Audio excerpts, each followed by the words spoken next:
Well, if I tell you the whole story, you could then put in what you like, can't you?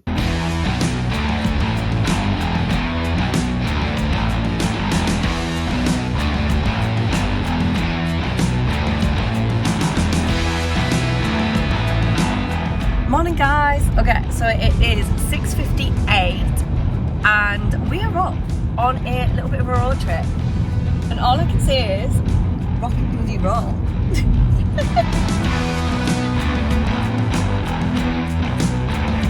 We are currently in Monmouth. It's close enough. This is why I didn't do geography.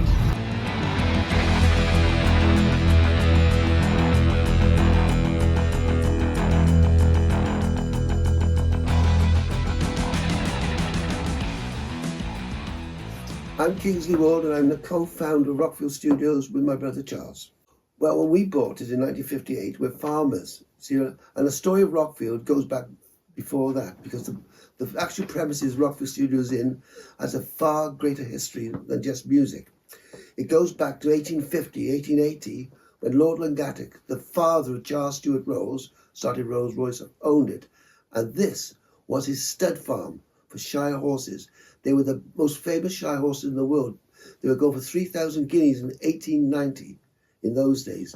Unfortunately, the two brothers of Rolls-Royce died in the First World War, and there was no heirs to the estate, and it was sold up in 1920.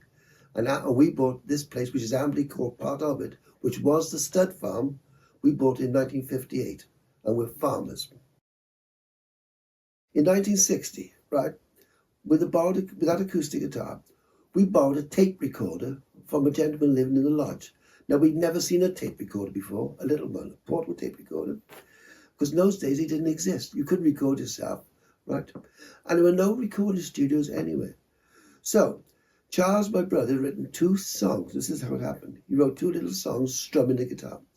We recorded these songs, and we didn't know what to do with them. So we thought, what are we going to do with these songs? Now, there were no studios anywhere to record at. The big studios were owned by EMI, RCA, Philips, Decca. There were no independent studios. So we couldn't record our group anywhere else because there were no studios. So we didn't know what to do with this little tape we Charles had made. So one day, now this is the story, we're looking at the records. And on the record it said, EMI Records, Hayes, Middlesex, written on the actual 45. So being farmers, we thought, that's where we got to go. We milked the cows. Took our little Morris Traveller with our tape machine, because we took the tape machine with us, because we thought, if we can't play the tape to anybody, they can't hear it. That's how stupid we were, because we didn't know any different. Off we go to Hayes, Middlesex, anyhow. We arrive at Hayes, Middlesex, and there's a barrier across the road with a man with a uniform. I thought, this is a bloody strange place. He said, hello. I said, hello. He said, what do you want? I said, we got to take the place up. He said, he went, oh, God. He said, you come to the wrong place. This is EMI's factory for making records. It's a bloody great factory. It was huge. And I thought, I said, well, we come from Wales. We're farmers. I wasn't good enough for him. He said, you should have gone to EMI House in London, right? There were no motorways in those days. I'd been to London before, my brother hadn't. But there were no motorways. It took about 4 hours to get there. You got there, like. Yeah. Oh, we went to EMI House. We get out of the car, and this was 1961. We moved on here because we wait a bit. We got out of the car with our tape machine in our hand. The man with the uniform stood there. I said, "Excuse me." He said, "You're not the 2 lads who went to the factory?" I said, "Yeah." He said, "What do you want?" I said, "We come from Wales." I said, "I know." He said, "What do you want?" "We want to play a tape to somebody." He said, "Well, come with me." So inside we got, and there's a lady sat behind the desk. He said, "These boys want to play somebody a tape." She said, "Oh, you need to see a record producer." Halfway down the list on the wall behind her, she went, "George Martin." He said, "George is doing ever so well." I thought, George Martin? I said, he's a bloody comedian. He makes comedy records. What he did, he recorded Sophie Loren and all these comedy records, The Goons. That's what he did for EMI. She said, "I'll ring George Martin up for you." "Fair do." She said, "I just made an appointment for you to see Mr. Martin next Tuesday." Well, George Martin became famous with the Beatles, didn't he? Yes. It was him who launched the Beatles, see? At that time, he was doing comedy records.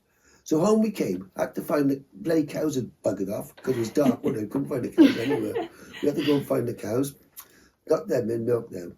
Next Tuesday, off we go to London, milk the cows, back up the EMI House. Here we go with our tape machine. It's like you going to the greatest restaurant in the world and taking sandwiches with you. It's as bad as that.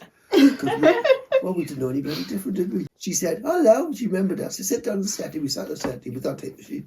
She said, go see Mr. Martin, like on the 3rd floor. Well, in we went. And there's George Martin. We all know George Martin. Sat behind his desk like this. Behind him was beautiful speakers, beautiful tape. He had the bloody lot. Well, we didn't know this. We thought he was crap in our hands. And poor old George never seen anything like it. He went, hello. I went, hello, lads. I said, hello, Mr. Martin. He said, how did you come to see me? Because he was puzzled. Somebody had walked in with a bloody tape machine in her hand, you know. Well, I'll tell you that. George Martin looked at us. I said, what do you got for me, lad? We said, we're farmers. We'd never met a farm before. And we come from Wales. That was bad enough, like, you know. So we said, we got to take the play with Mr. Martin. So he listened to Charles's. Well, we couldn't bloody get the tape off the machine. So I had to unplug his machine and plug ours in. Because he couldn't play it, see? Because it's on the bloody tape machine. Poor old George. He remembers us the day he died. Never mind the Beatles. So he played this tape. He said to my brother, he said, I really like your 2 songs. Go away, he said, and write some more. And come and see me in 6 months. I'll see if I can help you. It wasn't too bad, was it? So we came back. Now, this is what really happened. Now, Rockfield Studios got good. When we came back, we had a group called the Charles Kingsley Combo, right? What a great name, isn't it? Great name. Brilliant. Yes. So we came back, right? And we had the pigs still, and we still had the 500 pigs. So we were farming, and we had a group. So we went in the attics. Now I can show the attics where I originally did it, because it's a great story. Because in the attic upstairs, we had to build a studio, because there were no studios to record our group. And my mum and dad said, you could now go up in the attic. Bloody good help, wasn't it? Up in the rotten attic at the top, freezing cold. And we had to build a wall, so we used spillers, pig banks. They're still in the bloody wall, 60 years later, still there. So we built this little studio, and we made little demos of our group. By 1962, we were doing great little demos, and we started to record local rock bands and charged them £10 each, which meant we were a commercial studio. That's when we became one of the first commercial studios outside London. We didn't know any different. We're farmers, aren't we? We still have the bloody 500 pigs. We still have the milking cows, you know. That's what we're doing both. Now, in 1967, I'm round EMI, Manchester Square, with Dave Evans making this record. At EMI Records, EMI Studio had just had what's called 8-track machines, like that, or they're small 8-track, which we'd never seen before.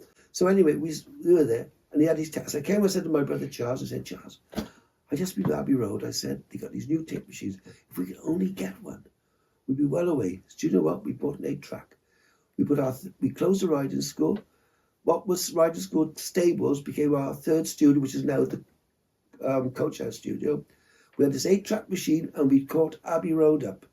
In 7 years, we got from 0 to hero. We'd caught up the biggest record studio in the country, bloody farmers, all by accident.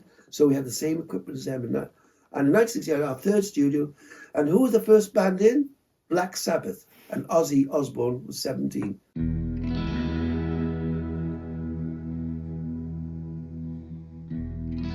In 1976, Dave Evans was a big hit. In 1973, 74, a band called Ace turned up. They did a great record, you probably know, called How Long? How long has this been going on? It's on the Amazon advert even now.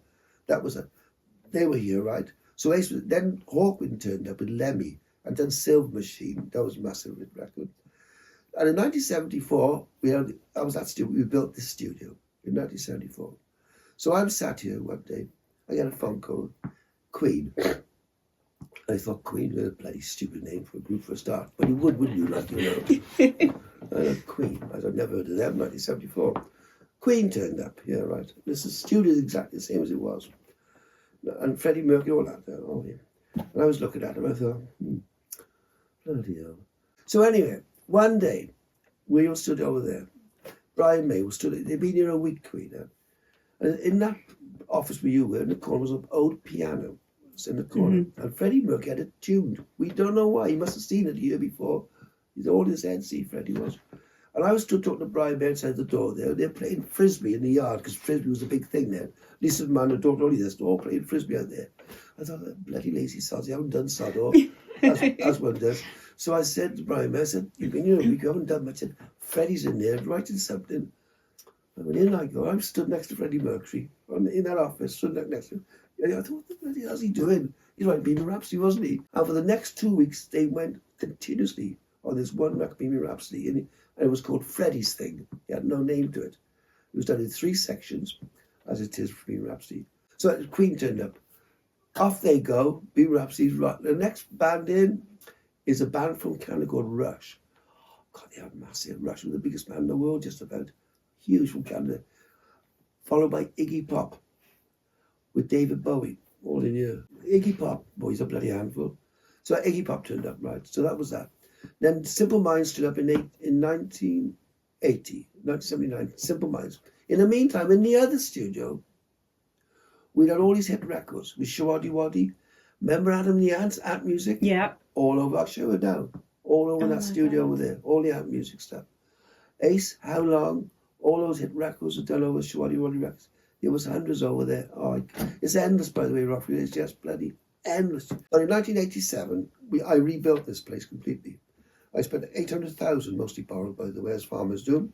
I rebuilt the whole place. We rocketed up.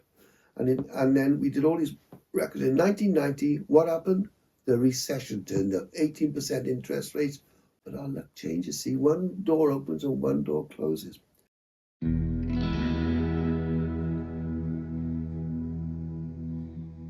In 1991, right, where we're losing money hand over fist, and everybody, and a lot of studios are closed around the world now. It's been world recession, I suppose. 1990, I got a phone from a producer called John Leckie, big record producer. He said, "Hey, I've got a band want to come down." He said, "I want a couple of weeks." I said, "Yeah." I said, "What do they call it?" He said, "Stone Roses." "How long do they stay?" 13 months. 13 in the Colchester studio. 13 months they stayed. Second coming album. As John Leckie said, it was a long time bloody coming. So Stone Roses changed everything because we had £800 a day, 13 months. And that's one studio book for 13 months. Well, we started to pick up. No sooner than they'd gone, I got a phone call, Oasis. So I thought, bloody hell. They'd been down Charles's place, funny enough, just before. So they turned up here and said, "No, they come to the posh place." And they did What's Story, Bloody Glory. And after that, Rockfield monopolised the album charts. We had 6 or 7 in the top 10 at one time. 1999, Coldplay, never heard of them, as I said. Came here, no songs whatsoever, bloody machine breaks down, goes up. The producer goes, "Look at all the stars are shining in the sky," or something, with the first line of Yellow. Tweaked his head, he wrote Yellow. That's what made Coldplay. But anyway, so that's 2000. And after that, we had no end of hit records. And then now we do a band called Thunder, Palanatini. We got all the new breaking bands in there. I don't know what they're called, but we're number 1 in the charts a month ago with Manic Street Preachers, done in the other studio. That was done. Yeah. Number 1 in the charts. We're number 1 and 5 in the greatest British albums of the 20th century. 1 is Queen, or partly Rockfield. 2nd is the Beatles. 3rd is ABBA. 4th is Adele. 5th is What's Story, Morning Glory. So we're number 1 and 5. So Abbey Road's number 2 with Beatles, but we're 1 and 5. See, the story of this place is these buildings. They were built for Shire horses. The family died out, was sold off. We bought it as farmers. We had a riding school, which for temporary was horses, but then we had the sirens there. So then we put massive pig sheds and milking cows. None of it worked. In the meantime, there's other little things started happening. We had a group, Giles writing songs, and we were a group. And we had to record ourselves. There was nowhere to record. We had to do it ourselves. We're farming. Look. Mm-hmm. And that's how it's gone. And so, look at the place now. It's massive, right? We are the greatest diversification, and we're the most, well, I would say the most successful, but we are a global phenomenon, and we're farmers.